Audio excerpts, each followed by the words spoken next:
Hello, everyone, and welcome to Mind Your Mental. Just a reminder that this podcast is not meant to be a substitute for a relationship with a licensed mental health professional. I know they are hard to find, and I get that. I have a bunch of resources on my website if you need them, but I am not your clinician.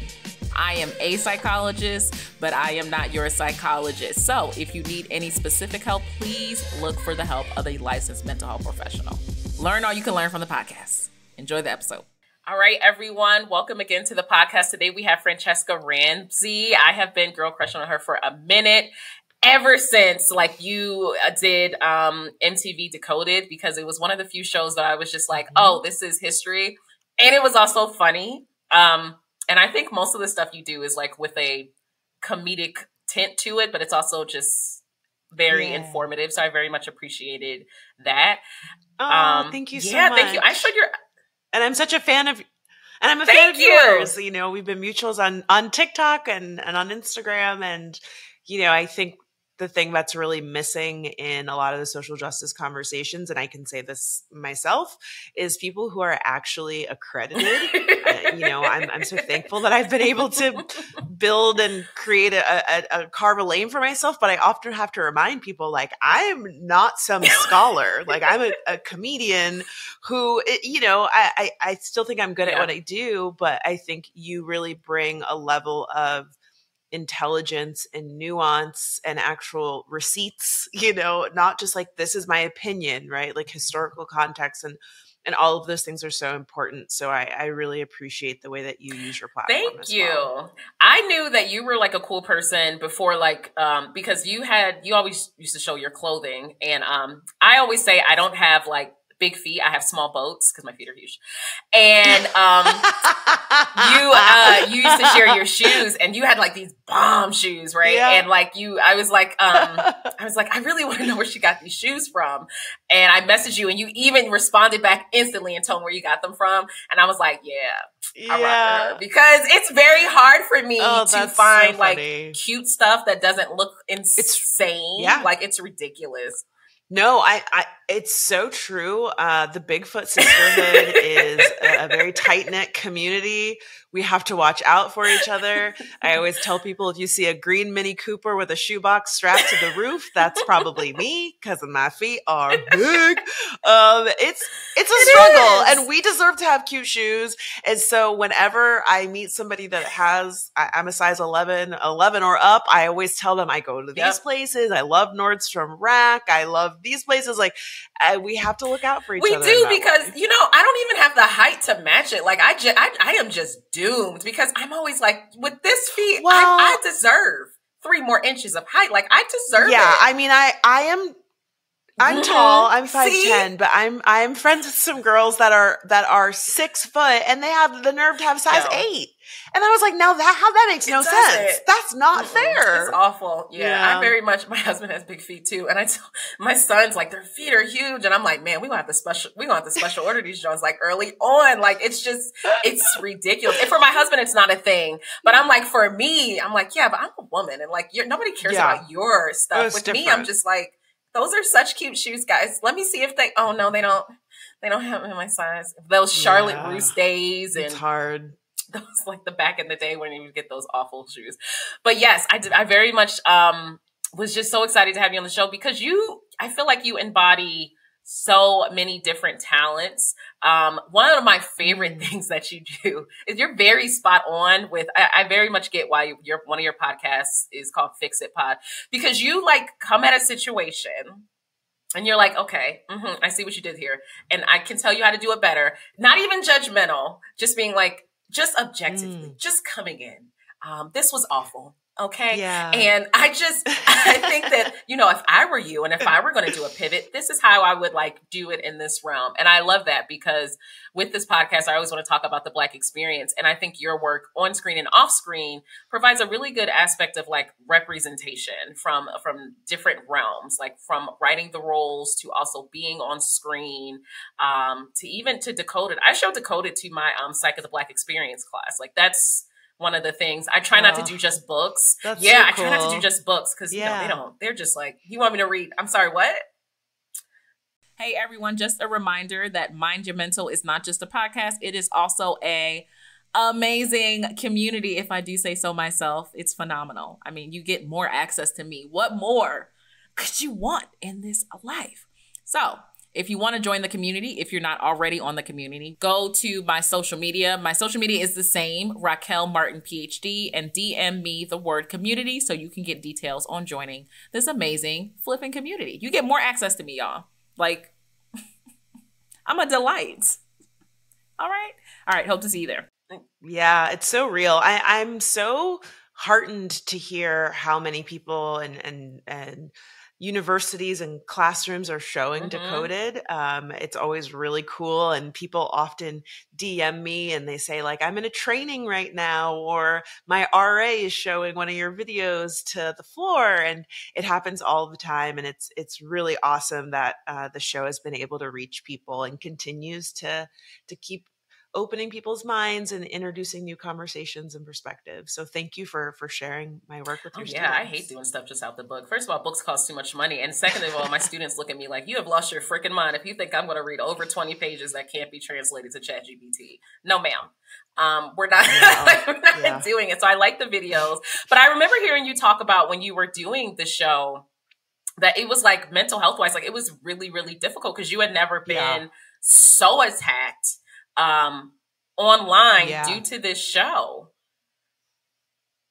Yeah, it was really hard. I was doing that show. I was doing it for 2 years before I started at Nightly Show, which was the late night show I was a writer and contributor on Comedy Central. And that's when it was difficult before that, but I think it was the combination of like increased visibility on TV. And it was during Trump's first presidential election. So I was on TV talking about Trump and talking about social issues in addition to online.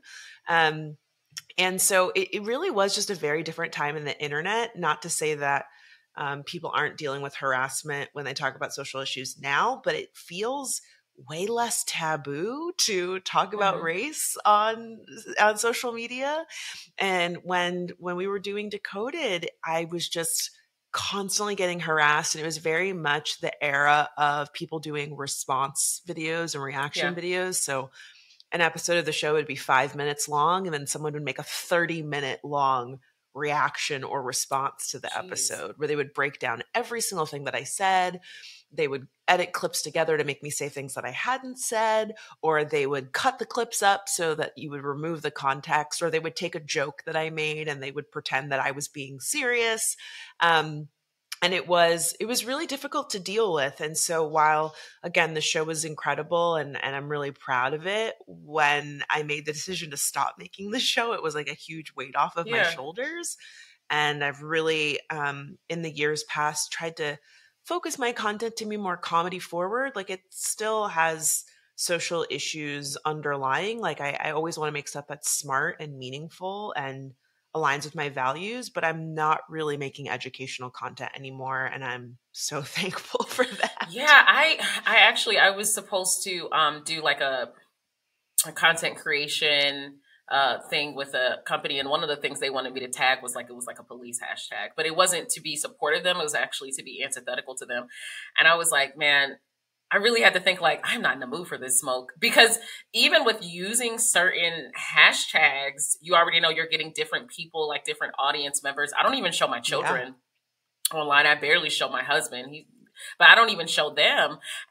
And you're making a wise decision in that respect. I mean, and that's something we've seen too much of, people showing, intimate moments and violating their children's privacy. And, I can speak from experience. Once you open that door, you can't close it. And people then feel as if they have a right to know more. And like they are entitled to comment on every single thing that you do. And when it becomes part of your brand, it's really, really hard to steer the ship in a different direction. So if I could go back, I would definitely not share certain things. And I have made a conscious effort to, I think I do a really good job of making you feel like I'm really transparent while you don't really know like what I do most days. Like, you see this one corner of my apartment, you see me on my couch, but like I don't make content out in the world. I don't talk about my day-to-day life, who I hang out with, who I'm dating. I don't really talk about my personal life in that way, but I used to be very much an open book. Yeah, my friends actually, we were out somewhere at like a brunch, and this is a while ago, and they were like on their phones for stuff, and one of them is someone who actually like she trying to like up and do stuff with content creation, and they're like, "Oh, I'm so surprised you don't have your phone out, like you post all the time." And I'm like, I post talking head videos and skits that I record from home, and then you guys see them, but that joint is like a week or two old. It was like, I don't share. I was like, I never get to go out. I don't, even if I was taking pictures, they wouldn't go up, like we have events and stuff in the house all the time.